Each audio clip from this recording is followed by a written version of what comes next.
नमस्कार दोस्तों, स्वागत है आपका द ग्राउंड रिपोर्ट में। मैं हूं समीर आत्मज मिश्र।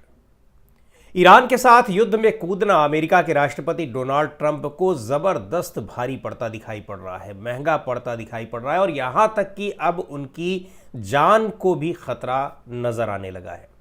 जिस तरीके से वॉशिंगटन के हिल्टन होटल में उनको टारगेट करके हमला किया गया, उसको देखते हुए यह साफ जाहिर है कि डोनाल्ड ट्रंप अपने लोगों के बीच कितने बदनाम हो चुके हैं, उनकी छवि कितनी धूमिल हो चुकी है और उनके बारे में अब अमेरिका की जनता के भीतर कितनी नाराजगी और कितना गुस्सा दिखाई पड़ रहा है। और केवल ईरान की लड़ाई ही नहीं, चूंकि ईरान की लड़ाई में कूदने के पीछे जिस वजह को माना जा रहा है, यानी बेन्यामिन नेतान्याहू को, इजराइल के प्रधानमंत्री बेन्यामिन नेतान्याहू के दबाव को माना जा रहा है। और नेतान्याहू इतना ज्यादा दबाव बनाने में क्यों सफल हो गए, उसके पीछे बड़ी वजह मानी जा रही है एप्स्टीन फाइल्स की। जो एप्स्टीन फाइल दुनिया भर में चर्चा का विषय रही, भारत में भी उसको लेकर हंगामा लगातार जारी है। लेकिन वही एप्स्टीन फाइल, उसी में डोनाल्ड ट्रंप का नाम आना, उनके अपने लोगों का नाम आना और उस वजह से ब्लैकमेल करने के आरोप लगना और उस ब्लैकमेलिंग में आकर अमेरिका को युद्ध में झोंक देना, यह आरोप डोनाल्ड ट्रंप पर लग रहे हैं।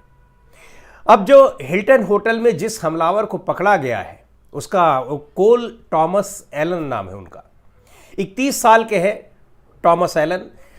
और महत्वपूर्ण बात यह है कि यह व्यक्ति बहुत ही प्रबुद्ध है, मैकेनिकल इंजीनियर है, पोस्ट ग्रेजुएट है, नासा में काम कर चुका है और यही नहीं, वो टीचर है, बच्चों को पढ़ाते भी हैं। लेकिन ऐसे व्यक्ति के भीतर अगर डोनाल्ड ट्रंप के खिलाफ इस तरह की भावना आ जाए कि वो उनकी जान लेने पर उतारू हो जाए, और केवल उन्हीं की नहीं, इस जो हमले के पहले एक दस्तावेज मिला है अपने परिवार को, उन्होंने एक मैनिफेस्टो दिया था कि उनका मकसद क्या है। उस मकसद में अपने मैनिफेस्टो में लिख रहे हैं कि डोनाल्ड ट्रंप के प्रशासन के लोगों से उनको जबरदस्त नफरत है। नफरत इसलिए है कि इन लोगों को उन्होंने पीडोफाइल, रेपिस्ट और देशद्रोही बताया है और यह कहा है कि ऐसे लोगों का मैं साथ नहीं दे सकता, ऐसे लोगों को अमेरिका का नेतृत्व नहीं दिया जाना चाहिए। यह मैनिफेस्टो उन्होंने इस हमले से पहले अपने परिवार के पास भेजा था। अब उस मैनिफेस्टो की जांच की जा रही है, उसमें कितनी सच्चाई है कितनी नहीं है, लेकिन ये टॉमस एलन का जो प्रोफाइल है उसको देखकर लगता है कि निश्चित तौर पर उनका कोई ऐसा निजी मकसद नहीं था, कोई प्रसिद्धि पाने का मकसद रहा हो, ऐसा भी नहीं दिखाई पड़ता है। एक प्रबुद्ध व्यक्ति, इंजीनियर और अभी युवा है, वो 31 साल के हैं, टीचर है, पढ़ाते भी हैं और नासा में काम कर चुके हैं, यानी बहुत ही एक इंटेलेक्चुअल व्यक्ति, वो डोनाल्ड ट्रंप को लेकर और पूरे उनके प्रशासन को लेकर उसके मन के भीतर कितनी ज़्यादा एक नफरत पैदा हो गई है। और सीधे सीधे कह रहा है कि मैं जो उन्होंने अपना मैनिफेस्टो लिखा है कि उनको वो 3 बातें कह रहे हैं, एक तो कि पीडोफाइल, रेपिस्ट और देशद्रोही। अब इन तीनों शब्दों का मतलब सीधे सीधे ईरान युद्ध की घटना से जोड़कर देखा जा सकता है। इसलिए देखा जा सकता है ईरान युद्ध में अमेरिका की जनता किस तरह से आरोप लगा रही है, ईरान युद्ध को लेकर वहां की सेना किस तरह से आरोप लगा रही है, वहां के डेमोक्रेट्स यानी विरोधी पार्टियों के लोग आरोप लगा रहे हैं। वो तो एक आप स्वाभाविक रूप से उसको समझ सकते हैं, लेकिन बाकी लोगों को आप स्वाभाविक नहीं समझ सकते हैं। और दूसरी बात, उनकी अपनी पार्टी के भीतर यानी रिपब्लिकन के भीतर कितना असंतोष है, ये बात दिखाई पड़ रहा है। और ईरान युद्ध में झोंकने के पीछे जो कारण बताया जा रहा है, वो कारण यही है कि एप्स्टीन फाइल्स की वजह से बेन्यामिन नेतान्याहू डोनाल्ड ट्रंप को ब्लैकमेल कर रहे हैं और उस ब्लैकमेलिंग की वजह से ट्रंप ने पूरे देश को और यहां तक कि पूरी दुनिया को संकट में डाल दिया है। अब कई महत्वपूर्ण बातें हैं। डोनाल्ड ट्रंप इतने अलोकप्रिय हो चुके हैं, इससे पहले भी उन पर हमले हुए। 2024 में आपको याद होगा, एक रैली, पेंसिल्वेनिया में एक रैली हो रही थी, उस समय उन पर किसी ने गोली चलाई, गोली बिल्कुल उनके कान को छूती हुई निकल गई थी, बहुत साफ साफ बच गए थे। उसके बाद 24 में ही एक और घटना हुई, फ्लोरिडा में एक गोल्फ क्लब में वो थे और वहाँ पर झाड़ियों से छिपकर किसी ने गोली चलाने की फिराक में था वो व्यक्ति और बंदूक के साथ पकड़ा गया। अब यहाँ सबसे महत्वपूर्ण बात है कि ये जो हमला हुआ है और इस हमले की एक एक पल की जानकारी टॉमस एलन के पास थी। पूरा यात्रा की ये जो तमाम खबरें आ रही हैं, लेकिन इस होटल में वो पहुंचते हैं हथियारों के साथ। तो पहले तो बहुत बड़ी बात यह है कि इसमें जो सुरक्षा की चूक दिखाई पड़ रही है, ये भी एक अहम मसला है कि एक व्यक्ति हमले के मकसद से और गन लेकर वो पहुंच जाता है। गन कल्चर अमेरिका में काफ़ी ज़्यादा है और बड़ा उसका विरोध भी हो रहा था। और देखिए, दिलचस्प बात यह है कि यही डोनाल्ड ट्रंप गन कल्चर के बड़े समर्थक रहे हैं।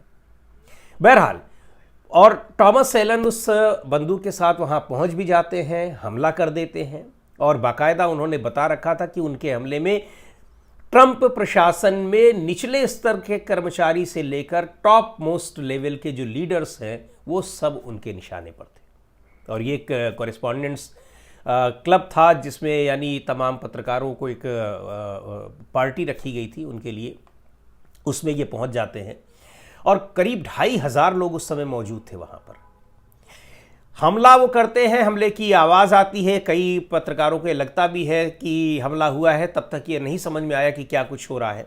लेकिन जैसे ही गोलियां चलने की आवाज़ आती हैं तो चूंकि अब पढ़ा लिखा व्यक्ति है, उस गन कल्चर आसानी से खरीदी जा सकती है बंदूक, लाइसेंसिंग प्रक्रिया बहुत कठिन नहीं है अमेरिका में, तो उन्होंने एक बंदूक ले ली, महंगी बंदूक ले ली, काफ़ी बहुत ही एक बेहतर किस्म की।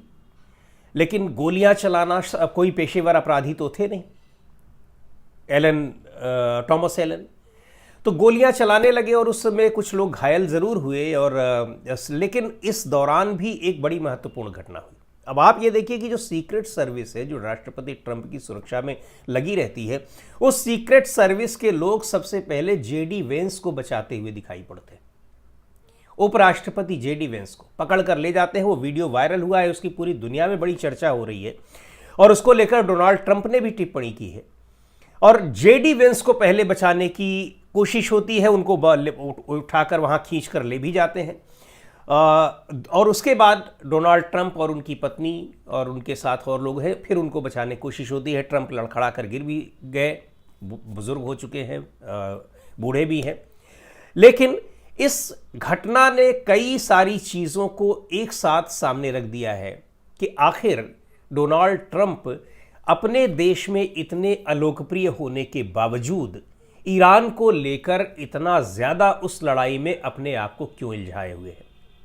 हालांकि इस घटना के बाद बड़ा डेवलपमेंट ये हुआ है कि अब सीधे तौर पर उन्होंने कह दिया कि ईरान के साथ हमारी कहीं किसी जगह किसी की मध्यस्थता में बात नहीं होगी, जो कुछ बातचीत होगी अब टेलीफोन पर होगी, सीधे बातचीत होगी। और अब वो अपने जो जेडी वेंस के साथ अपने दोनों जो वार्ताकारों को यानी स्टीव विटकॉफ और कुशनर को भेजने वाले थे, अब उनको कहीं नहीं भेजेंगे। अब जो कुछ बातचीत होगी अब वो टेलीफोन पर होगी।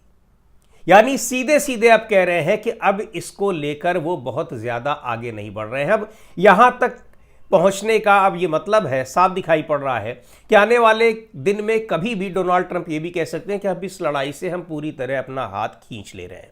क्योंकि अब उनको भी पता चल गया कि अब देश की जनता अगर इस तरीके से उनके खिलाफ दिखाई पड़ रही है, उनसे नाराज़ दिखाई पड़ रही है, और नाराज़गी का ये स्तर नफरत तक जा चुका है कि इतनी नफरत कि उनकी जान लेने पर लोग तुले हुए हैं, तो उनको लग रहा होगा कि भाई अब ब्लैकमेल आप कर ही लोगे तो फिर क्या कर लोगे, आप बहुत ब्लैकमेल में क्या करोगे, आप तमाम उनके जो दस्तावेज हैं, सबूत हैं, वो जारी कर दोगे। हालांकि और देखिए, इसको लेकर डोनाल्ड ट्रंप काफ़ी झुझलाए भी दिखाई पड़े।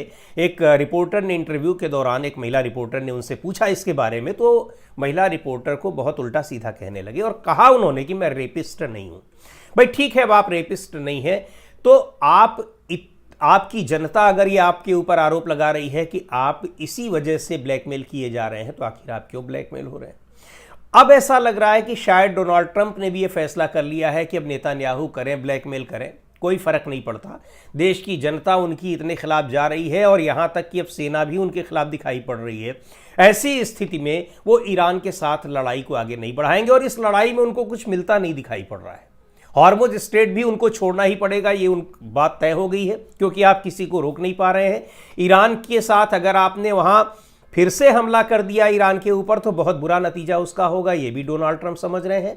तो अब शायद वो और अपने वार्ताकारों को अब ना भेजने का फैसला, जिस तरीके से जलील हुए कि ईरान के विदेश मंत्री वहां होने के बावजूद उन्होंने कहा कि हम कोई बातचीत करने के लिए नहीं आए हैं, ट्रंप तैयार हो गए थे। इतने सब के बाद उनको लग रहा है कि अब बेइज्जती का स्तर बहुत बढ़ता चला जा रहा है। अमेरिका की जनता अब देश की इतनी ज्यादा बेइज्जती नहीं बर्दाश्त कर पाएगी। और ईरान का साफ तौर पर यह भी कहना है कि यह सारा कुछ जो हो रहा है ये डोनाल्ड ट्रंप की जिद के कारण हो रहा है, क्योंकि उन्होंने एक ऐसी लड़ाई में अपने देश को झोंका है जिसकी कोई जरूरत नहीं थी। ईरान की अमेरिका के साथ ऐसी कौन सी दुश्मनी थी जिसकी वजह से वो उस पर हमला कर दे। तो बातें जहां तक पहुंच रही हैं वो साफ दिखाई पड़ रही हैं कि अब डोनाल्ड ट्रंप को इस लड़ाई से औपचारिक रूप से वापस अपने हाथ खींचने होंगे, ये दिखाई पड़ रहा है। लेकिन अब ये होता कब है ये देखने वाली बात होगी। पर परिस्थितियां बहुत तेजी से बदलती हुई दिखाई पड़ रही हैं और इधर ईरान के विदेश मंत्री अब्बास अराक्ची अब पहुंच गए हैं मॉस्को। इसके पहले वो पाकिस्तान आए थे, इस्लामाबाद, फिर ओमान गए और अब मॉस्को पहुंच गए हैं। ये सारे समीकरण भी जो बनते दिखाई पड़ रहे हैं ये सब भी अमेरिका के लिए संकट खड़ा करने वाले हैं। आज की वीडियो में इतना ही। अगले वीडियो में फिर मिलेंगे एक नए विषय के साथ, एक नए मुद्दे के साथ। द ग्राउंड रिपोर्ट के यूट्यूब चैनल को आपने अब तक सब्सक्राइब न किया हो तो ज़रूर कर लें। हमारी वीडियोस को लाइक करें, शेयर करें और अपने सुझाव भी हमें ज़रूर भेजें। एक और बात आपसे कहना चाहता हूं कि जब आप लाइक करते हैं, हम वीडियोस को लाइक करेंगे तो एक और उस पर ऑप्शन आता है हाइप का, HYPE करके आएगा, आप उसको भी क्लिक कर दीजिए। उसको क्लिक करने से आप इस वीडियो को और भी ज़्यादा लोगों तक पहुंचा सकेंगे।